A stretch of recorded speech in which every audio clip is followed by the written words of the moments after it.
City of Heroes. Despite not having official servers, it is easily the most recommended game in my comment section. You guys absolutely love, or loved, City of Heroes. And today, it's my job to figure out why that is. Originally released in 2004, the game garnered massive fan appeal by allowing you to create your own superhero. It was truly a unique take on the MMO genre at the time, and really it was the first of its kind. Unfortunately, after 24 major updates to the game, in 2012, NCSoft terminated the development team and ended all production. As we hear about so often with these older games, people are constantly chasing that dragon of the gaming experience they might have had in those critical early 2000s when the MMO served as more than just a game, but in some ways a social media platform. For me personally, those two games were World of Warcraft and RuneScape. While I had heard about City of Heroes and had some friends who had dabbled in their own heroic stories, I personally never tried it myself. Honestly, I was never really into superheroes as a child, which might sound strange, but I never really gravitated towards them. Don't get me wrong, I was a complete nerd, but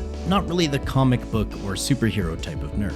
Yet City of Heroes left such a lasting impression on its players that to this very day the game is most definitely accessible and playable, with potentially hundreds, even thousands of other players at a time. Today, we're going to jump into what City of Heroes looks like in 2024, how you can go about playing it, and really what you can expect even as a brand new or returning player all these years after the game's initial success. But first, we don't have a sponsor for today's video, but I would love to implore everyone watching to please consider becoming a channel member. It's a cheap, easy way to support me and my channel if you've been enjoying my content. If that's not your cup of tea, a like, a sub, or even a comment can go a long way. And if you want to get involved in the community, feel free to check out our Discord linked below. Anyway, let's get into the video. So, as with many canceled MMOs, if the game was popular enough, you can usually find a fan recreation or a private server being maintained by some of the game's most dedicated fans. We've seen this with Warhammer, ArcAge, Final Fantasy XI, etc. And City of Heroes is no different. In fact, over the years, City of Heroes has seen more private servers than you might expect,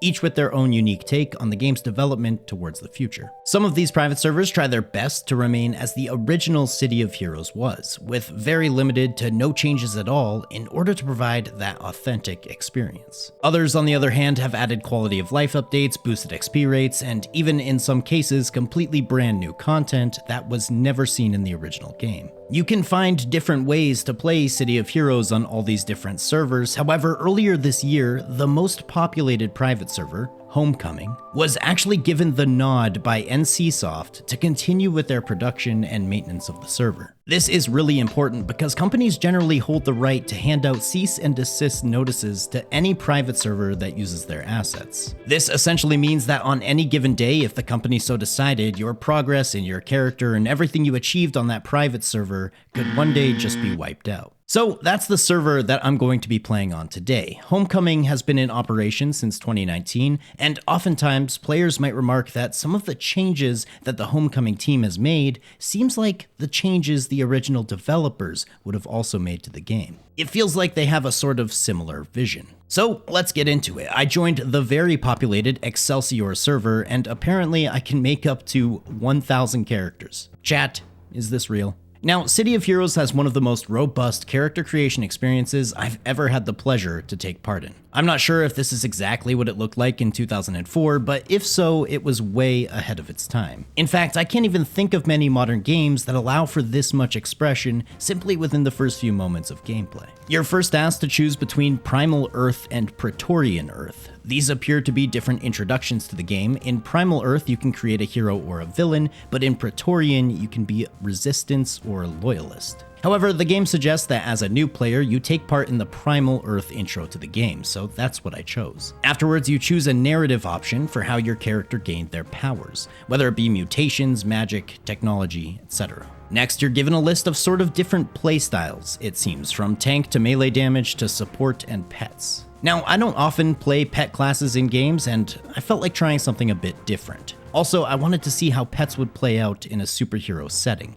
Each of these choices will actually lead you to a page where you can essentially choose your class or archetype. You're given a description as well as some stats to show you how the playstyle might differ between each of the archetypes, and I chose to be the Mastermind, which essentially allows you to summon multiple different pets, sort of like a necromancer or an engineer. Next, it asks you to choose your power set, and in my case, this is basically what type of pets I want to have. I can have ninjas, robots, thugs, tons of options. In this case, I chose demons because I was already starting to formulate this idea that I wanted a sort of warlock supervillain. I was already creating the fantasy of what my supervillain would look and act like before I've even seen a visual representation of what he might actually look like. You go through a few more options, choosing other secondary powers and things which will actually be your skills moving through the game.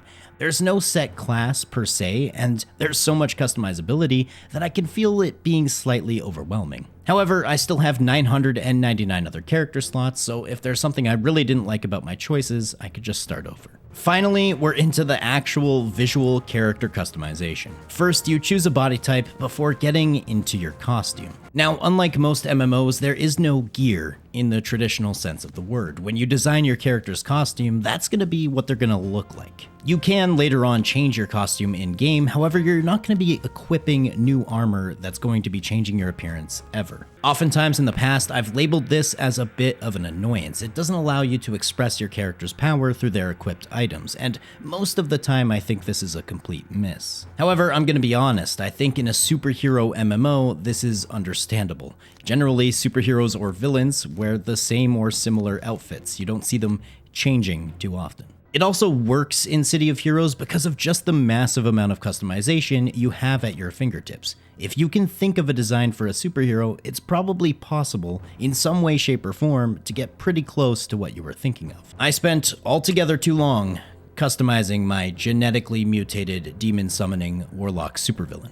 You can even add auras and glows and effects to your character's stance and movement. I had what I thought were cool designs along the way, but ultimately decided against them until finally. I think this is about edgy enough. This is perfect. Now we can finally start playing the game. You're asked to choose a tutorial zone, and this will dictate if you're a hero or a villain. As I was going the strictly evil route, this was an easy decision for me. Though something to be wary of at this point is that City of Heroes is pretty heavily skewed in population for heroes, which can be an issue if you're looking to play with others, but we'll get into that and how I solved it later on. Now, we're in. The graphics remind me of some early PlayStation 2 games, the user interface felt like a streamlined EverQuest, and waves of nostalgia for a game I've never played before was already setting in. It's like once you've experienced enough of these older games, just seeing how one looks can give you a sort of secondhand nostalgia where you can empathize with people who played this game in its original state in 2004. I had a target panel in the top left, a compass with some menus in the middle, and my nameplate was in the top right with more menus. Down in the bottom right corner was some sort of action bars, as well as a few more clickable menus. WASD to move and click to interact. Bro, I ain't reading all that miniature text. I'm supposed to be wearing glasses, and this game wants me to read 0.3 size font. Listen, I'm happy for you, or I'm sorry that happened, but I will be clicking through this. Unfortunately, this is the case for the majority of questing in City of Heroes. There are some cutscenes, but they're few and far between, and generally you get these massive walls of text. It's a shame, really, because some parts of the story and the quest that I did manage to read were actually pretty interesting, and in some cases pretty humorous as well. I can imagine a graphically updated recreation featuring voice acting would solve so much of the friction that more modern-day players feel when they attempt to go back and try some of these older MMOs. Anyway, I chatted with HT, who told me about missions and how to navigate using my compass. He also taught me about contacts, not the kind which would help me read his text, but instead, contacts are basically NPCs in the game who will give you missions or objectives. At this point, I decided to try out my Summon Demon ability, and wow, that's actually a pretty awesome animation. This is my fiery demonling. So I progressed my way through the tutorial. Angel here taught me about how different mob names will be different colors depending on their level compared to me. I learned about enhancements, which is essentially the gearing system within City of Heroes. You'll receive enhancements which you can equip to each one of your powers. For example, I would be able to equip an enhancement to my Summon Demon ability, which would reduce its cooldown or reduce its energy cost, etc. You can then level up your enhancements by combining them with other enhancements, and honestly, it's a completely unique system that I've never really seen before. I made my way out of the sewers and into the yard, only to be greeted by this completely badass soundtrack that felt like I was hacking my way into a government's mainframe in a 2005 blockbuster film. Seriously though, the soundtrack in City of Heroes is nothing short of amazing. Most of the music is completely outdated, cinematic sort of soundtracks that honestly represent the early 2000s better than probably anything you could find on the radio. Here I got into my first bit of combat, which admittedly starts very slow in City of Heroes, and at least while playing a mastermind, had me mostly just sitting back as my demons did all the work. Combat, especially as a mastermind, felt very similar to Guild Wars, where you're controlling henchmen or heroes on your team. You have to be careful about what encounters to get involved in. Timing, positioning, and strategy are often the keys to your success. And honestly, I feel the same way about combat in City of Heroes as I did in Guild Wars. It's slow, it's an older style of combat, but it can be extremely satisfying and fun to play when things work out how you want them to. Anyway, I made my way through the rest of the tutorial's missions before being greeted with this beautiful rock and roll, which serenaded me towards the spaceship that would take me out of the tutorial and into Mercy Island, the first zone of the game if you're playing as a villain. Immediately, I was told I was already level 2 and asked if I wanted to flag myself as a new player, which might allow other players to lend me a hand. Of course, free stuff, please. So afterwards, I talked to my new contact, Calland, who gave me a new mission, and then after that, I talked to the nearby Arbiter. Arbiters are NPCs that you have to talk to every time you level up in order to actually train or gain the benefits of leveling up. At every even level, you get to pick a new power, and at every odd level, you can increase the amount of enhancement slots on one of your already acquired powers. So for level 2, I got the Corruption ability, and then I was told I got a temporary power. A rocket pack, which will allow me to fly at moderate speeds for 30 minutes. No way. Something about just being able to up and fly in games has always fascinated me. Flying mounts is one thing, but just being able to jump up and fly around seems so much cooler. Especially in an older game like this, when flying around a map wasn't necessarily a given, and most games weren't really designed with this sort of feature in mind.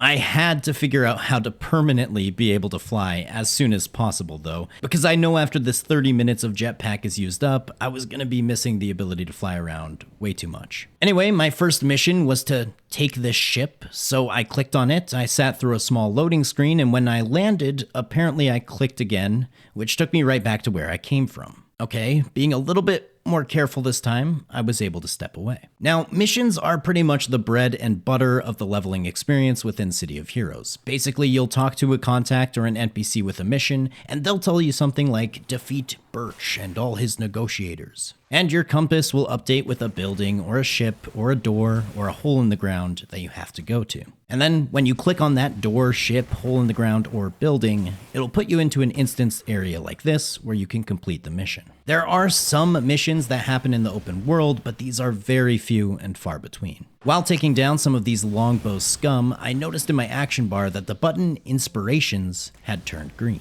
Inspirations are temporary buffs that can drop from enemies after you defeat them. Some give you more accuracy, some heal you, some allow you to do more damage or will stun the enemy. Basically, they're temporary abilities or buffs that you can use in combat. Inspirations saved me from many sticky situations where I would have otherwise died. This is another fairly unique mechanic that I've never really seen before. I completed that mission and using my jetpack flew to my next location where I had to take out a bunch of these snakes inside of this cave, and fighting them actually got me to level 3. So far, leveling definitely felt like it was on pace with other older MMO competition at the time. This is a game that comes from an era when a fast pace to endgame wasn't necessarily the main focus. Though there are ways to level extremely fast in City of Heroes as well, but I, as a new player, didn't really know about that, and I was just sort of enjoying the game and taking things at my own pace. Afterwards, I talked to the Arbiter, who allowed me to attach another enhancement slot to my Summon Demonling ability. Looking back, this might have been an odd choice, as I'm not sure enhancements have much of an effect on my summon abilities, because I didn't actually use them all that often. My demons weren't dying very frequently, but it's all part of the learning process. A few missions later, while fighting some more snakes, I got myself to level 4, and this actually ended up being an extremely exciting level. Because after talking to the Arbiter, you can actually choose a third power set of abilities at level 4. These are more general powers that everyone has access to, and just further enhances the variability and amount of customization that two players can have. You could essentially create two characters with the exact same archetype, but because of the choices you made afterwards, they could both play entirely different playstyles. But in here, I found what I was truly looking for: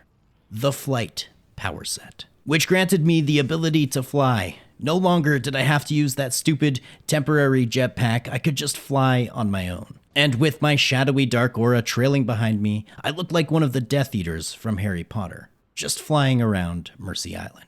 Now, as I was participating in more and more combat and more missions, I started to realize that my demon pets heal really slowly. It takes a few minutes for them to regenerate to full HP, and so I wondered, what if I just dismiss the demon and summon him back? Yep, that works. Now he has full HP. You can also do this in the middle of combat. I was really starting to somewhat enjoy the gameplay loop. City of Heroes doesn't really mess around with fetch quests or long back and forth dialogue and traveling. Instead, every single quest is its own instanced mission, with trash mobs leading up to usually a boss or a more difficult enemy at the end. It does get a bit repetitive after a while, but initially I was actually having a lot of fun exploring all these new dungeons and missions and becoming more familiar with the game, my archetype, and combat in general. At some point, I actually realized that I can fight while I'm flying as well, so I can just hang out in the air and use ranged abilities, which was pretty awesome. However, it's not actually that practical for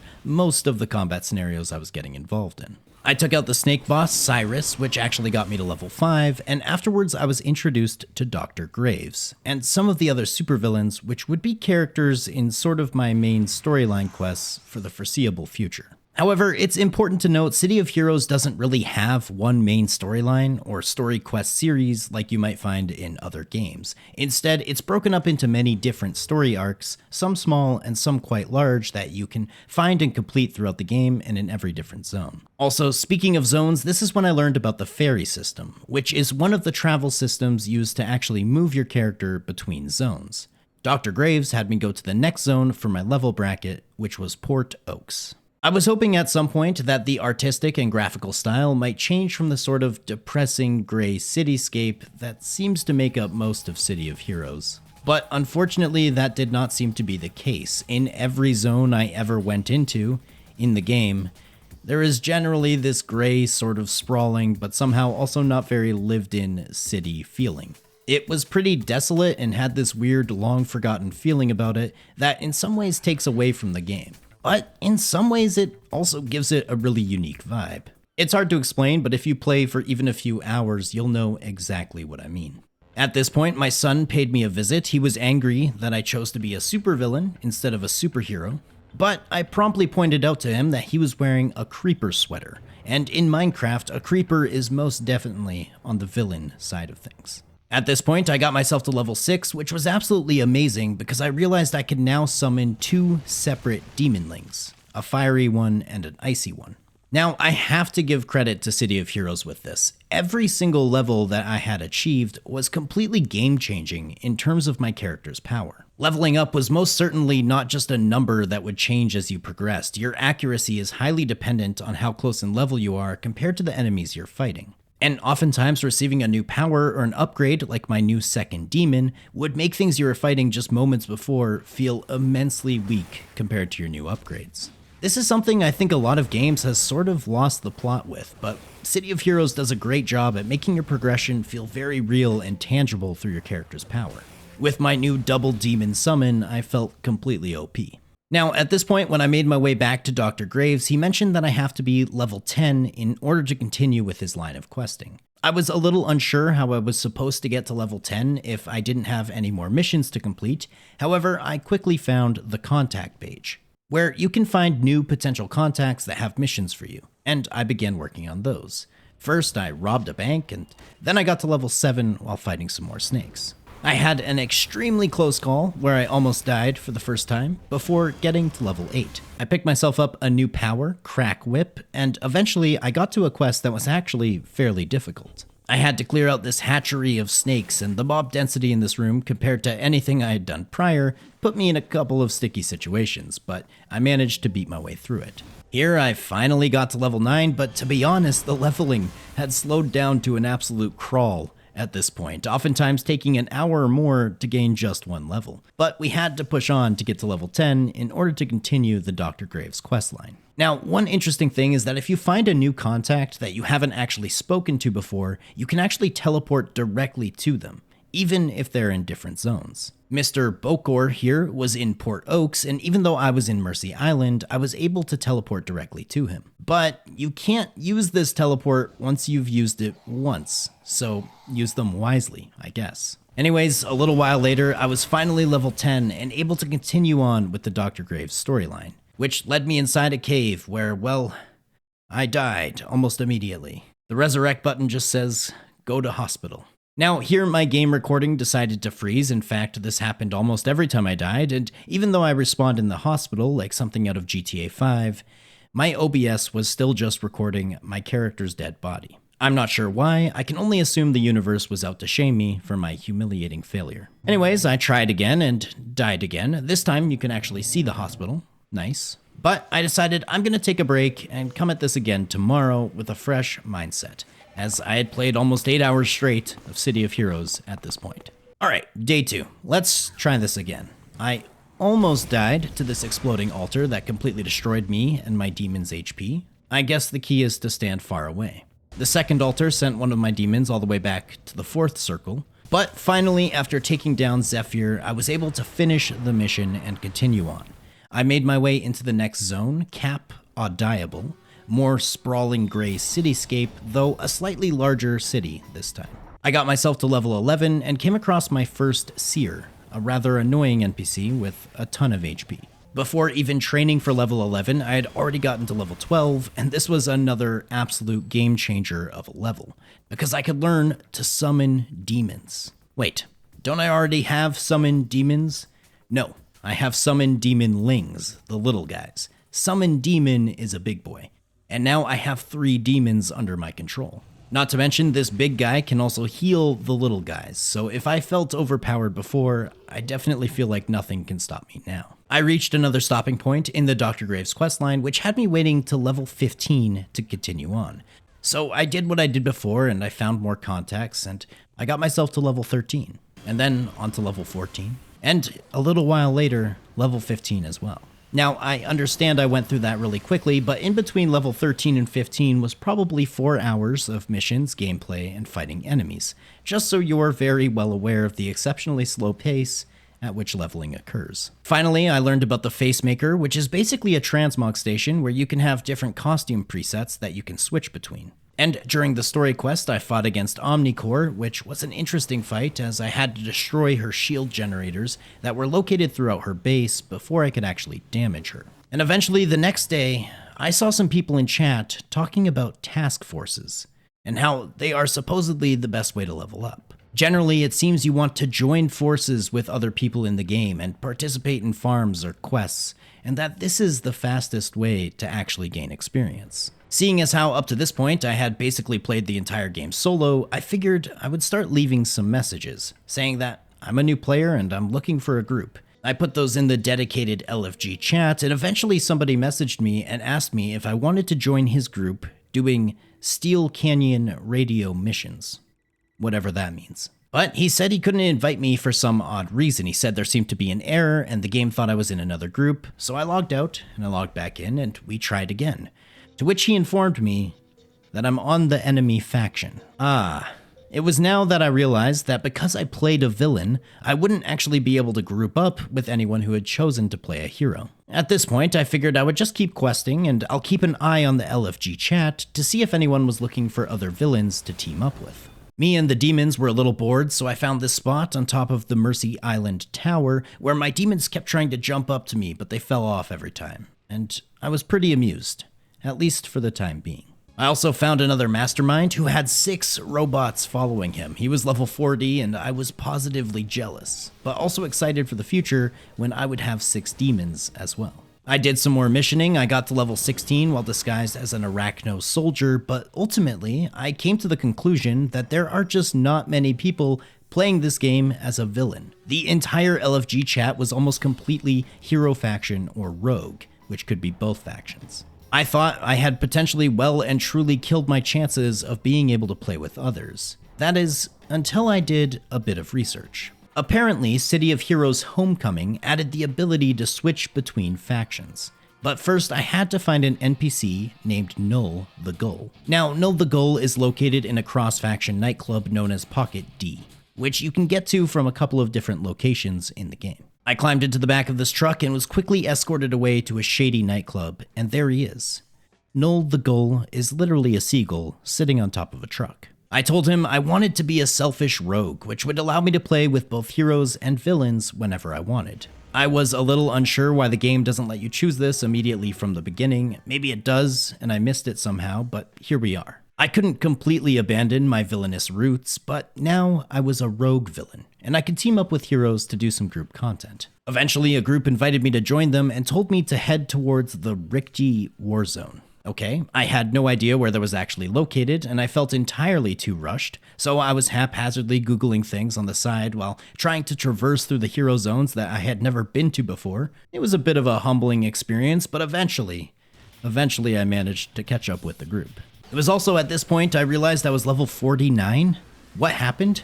Also, I can now have 5 summons at one time. What's going on? Well, as it turns out, in certain group missions, even if you are a lower level, you'll be scaled up to your teammates' level in order to participate in the mission with them. Once I leave this mission, I'll still be level 16, however, all of the experience I gain in this mission will go towards my level outside of the mission as well.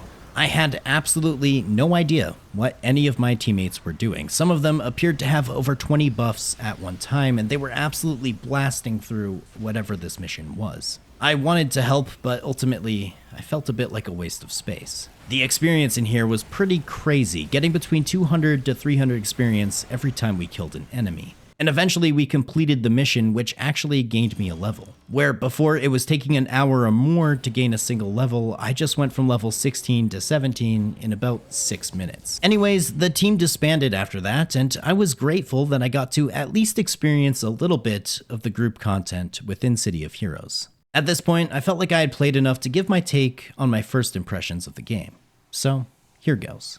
Ultimately, City of Heroes has many different private servers that you can choose from that cater to different playstyles. This is because it's such an old, beloved game that fans want to play time and time again.